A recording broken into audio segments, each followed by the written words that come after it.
Student देखो, हम क्या करेंगे, समरूप त्रिभुज का नियम लगाएंगे, ठीक है ना। तो समरूप त्रिभुज का नियम कैसे लगाते हैं, ये देखो, ये एक्स एक्सिस है, ये X dash axis, Y axis, Y dash axis. सबसे पहले देखो स्टूडेंट, त्रिभुज ओ एन क्यू समकोण त्रिभुज है, तो लिखो त्रिभुज ओ एन क्यू कोण n इक्वल टू 90 डिग्री, समकोण त्रिभुज, समकोण त्रिभुज, त्रिभुज, ठीक है ना, समकोण त्रिभुज। अब क्या करेंगे स्टूडेंट, इस समकोण त्रिभुज में हम ये पता कर ले स्टूडेंट कि इसके जो भुजा है वो क्या है। देखो ओएन, ओएन का वैल्यू क्या है, ओएन का वैल्यू x1, ये आपका है आधार,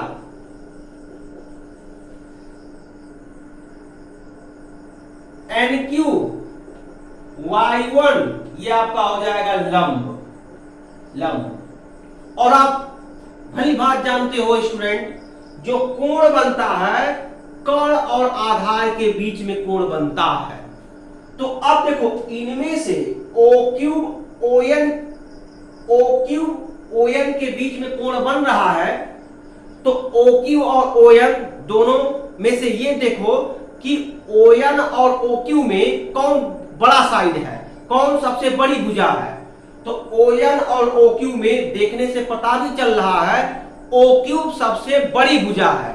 तो इसलिए स्टूडेंट क्या हो जाएगा, ओ क्यूब कर्ण हो जाएगा, जिसका वैल्यू r है, ये हो जाएगा कर्ण। ओके स्टूडेंट, पता चल गया।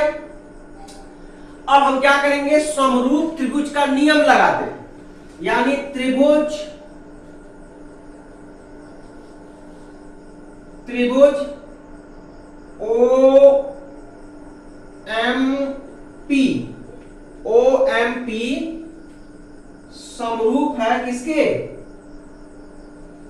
समरूप है त्रिभुज ओ एन क्यू, समरूप। अब देखो यहां पर अगर दोनों त्रिभुज समरूप हैं तो दोनों त्रिभुज के संगत भुजा का अनुपात समान होता है, ठीक है ना।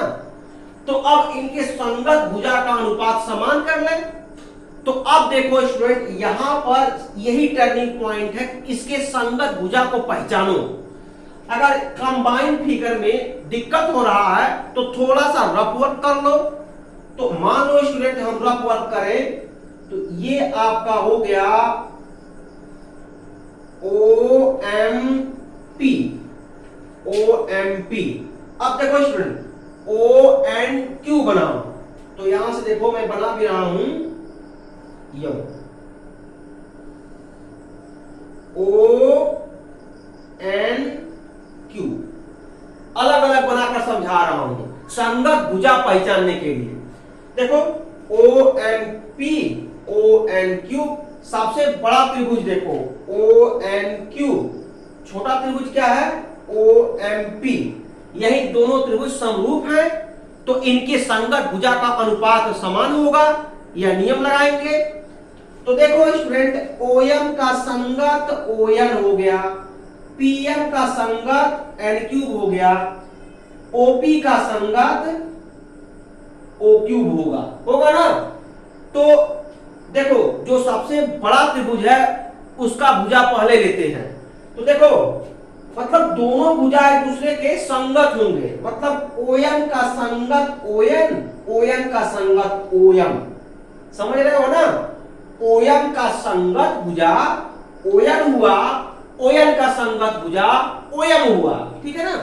तो ऐसे मतलब अगर पीएम का संगत एनक्यू, एनक्यू का संगत पीएम। ओके स्टूडेंट, अब देखो ओपी का संगत ओ क्यूब, ओ क्यूब का संगत ओपी, ठीक है ना।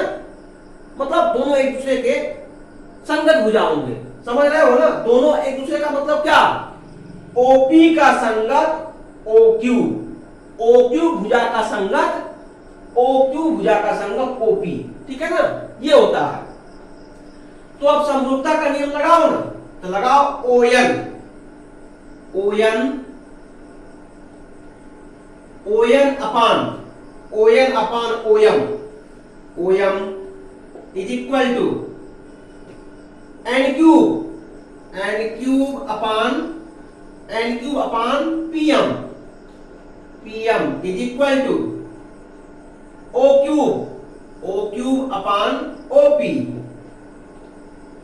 ये समरूपता का नियम है स्टूडेंट, ठीक है। अगर आप कंबाइंड फिगर से संगत भुजा का पहचान नहीं कर पा रहे हो तो अलग अलग दो फिगर बना करके भी काम कर सकते हैं। देखो ना, OMP त्रिभुज ये वाला बनाए हैं, ONQ त्रिभुज ये वाला बनाए हैं। ये रफ वर्क है। अब जब हम पता कर लिए कि संगत भुजा क्या है, तो संगत भुजा का अनुपात समान होता है, तो समान कर लिए। अब इसको मैं इरेज कर दे रहा हूं, ठीक है ना। तो यही काम करते हैं। अब इसको इरेज कर लो, अब कुछ नहीं है। अब देखो स्टूडेंट, स्टार्टिंग में OM और PM का वैल्यू हम कैलकुलेट किए थे। OM का वैल्यू क्या कैलकुलेट किए थे? cos theta. और PM का वैल्यू क्या कैलकुलेट किए थे? sin theta. अब देखो, इन वैल्यू को इसी में पुट कर दो स्टूडेंट। जब पुट कर देंगे तो क्या आ जाएगा?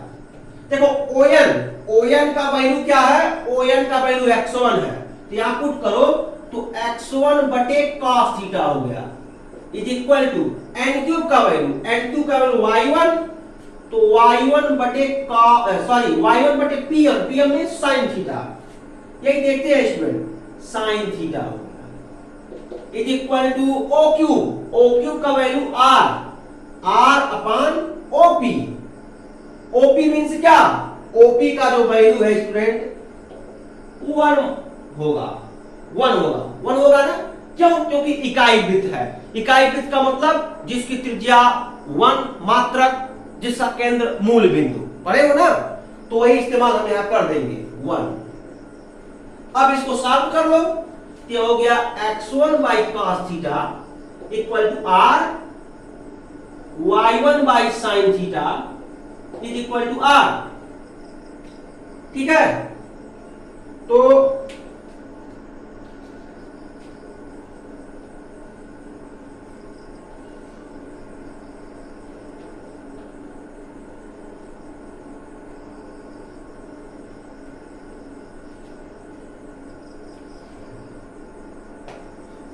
ये हो सकता है स्टूडेंट, ये स्टेप मैं यहां नहीं लिखूंगा क्योंकि स्पेस कम है, आपको देखने में प्रॉब्लम होता होगा, तो मैं यहां लिख देता हूं।